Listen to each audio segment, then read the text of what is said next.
Maybe we knock. Never knock on a closed coffin. Hi, I'm Clawdeen, and this is Frankie, and we are your new roommates. Welcome, I'm Draculaura. Let's talk ground rules. It looks like fans are in for a treat because not only might we be getting a third Monster High movie, but there's also a reboot in the works. So let's break down everything we know so far, starting where the story left off in Monster High 2. The second movie kicks off with the main cast in their second year at Monster High. Clawdeen has become Eek-Talk famous after saving the school in the first movie. Because she's half human, she is now widely accepted, and her presence has basically ended human-monster prejudice at the school. Laguna still has that mysterious vibe, and Clawdeen and Deuce are still together, even though that pairing feels a little unnatural, although it's clear that these versions of the characters are different from the originals. The big shakeup in this film comes with Toralee arriving at the school. She still has her mean streak, and she's developed a strong dislike for witches. Since Draculaura has been practicing witchcraft, Toralee is understandably uneasy because of a traumatic experience in the past when a witch attacked her with Wraith Silver, a metal that's lethal to monsters. When Toralee mentions it, she's surprised Draculaura never told the group about it, which seems odd because it's not really her responsibility to inform everyone. Then the plot moves to the Prefect elections. Toralee and Clawdeen are chosen to compete for the student leader role, although the process seems less like a true election and more like the school deciding the outcome. Toralee's campaign is focused on protecting monsters from outside threats, especially witches, while Clawdeen goes for a more inclusive, unifying approach. That's when Ellis is introduced. He's a new character who practices witchcraft and has a Draculaura-like vibe. He and Draculaura get close and even perform a duet together, which might just be the best song in the movie. Things take a turn when two mysterious cloaked figures raid Draculaura's room. Everyone assumes they're witches, which leads Headmistress Bloodgood to ban witchcraft at Monster High. This ban boosts Toralee's standing with the students, and Draculaura ends up feeling like an outcast because even Clawdeen seems more concerned with winning votes than supporting her friend.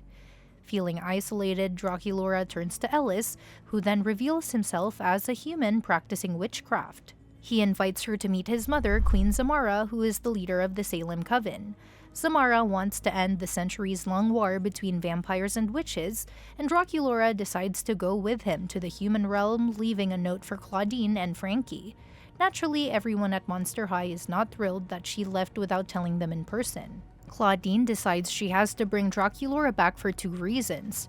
First, Draculaura's dad Dracula is coming to celebrate her 1600th birthday, and it's problematic that she isn't there.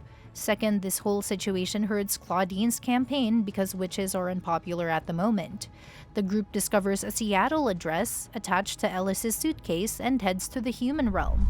The Salem's Coven's headquarters are disguised as a company called Coleman Eves, which sells herbal products infused with magic. Draculaura meets Zamara, thinks she's cool, and agrees to speak at the witch conclave on her birthday. The conclave is meant to finally resolve the vampire-witch feud. Meanwhile, Clawdeen calls her dad to hack the security system, while she, Frankie, and Deuce infiltrate the Coven with help from a magic beetle that Cleo gave to Clawdeen, which can sense magical energy.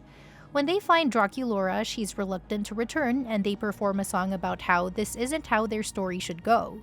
It seems over the top at first, but the line right before the song clarifies that Draculaura could be expelled if she doesn't come back. Even so, it's clear Clawdeen is a little selfish in wanting her friend nearby instead of allowing her to handle the bigger war happening. Eventually, Clawdeen respects Draculaura's choice and they leave her behind temporarily while returning to Monster High where the campaign is in chaos. Then the story takes a dramatic turn. The whole situation with Draculaura has been orchestrated by Zamara and the Salem Coven, who have been secretly watching her and guiding her toward witchcraft. Zamara wants Draculaura's full power at 1600 years old to carry out a plan that could wipe out vampires.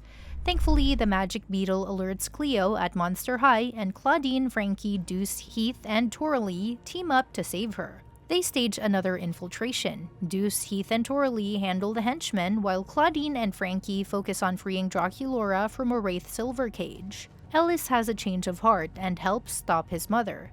Clawdeen, despite the extreme danger, reaches Draculaura and breaks the spell, saving her through determination and friendship.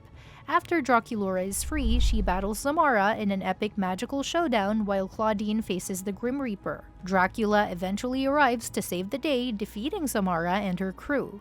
Draculaura celebrates her 1600th birthday, Clawdeen becomes Prefect, and she and Deuce share a kiss and celebratory song.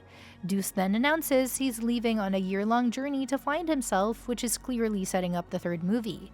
The cliffhanger at the end, with the Grim Reaper targeting Frankie, also hints that the story is far from over. On the production side, Mattel is clearly committed to expanding the franchise.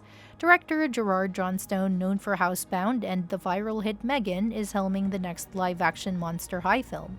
He's in the early stages but has full creative freedom to reinterpret the characters, which is really exciting because it means we could see a fresh take that still respects the original world. Johnstone's background in horror comedy and love for gothic universal monsters fits perfectly with Monster High's spooky fun vibe. This third movie comes at a perfect time. The franchise has enjoyed the success of its second relaunch, including the 2 live-action films on Paramount Plus and Nickelodeon. Mattel Films is clearly investing in building out its cinematic universe after Barbie's huge success, and the third Monster High movie is part of a broader push that includes adaptations like the Masters of the Universe reboot and the Anthony Ramos-led Bob the Builder film. The exciting thing is that Johnstone has free reign to adapt the series. Considering the franchise is worth over $1 billion, it's impressive that Mattel is trusting a director to bring his vision to the screen.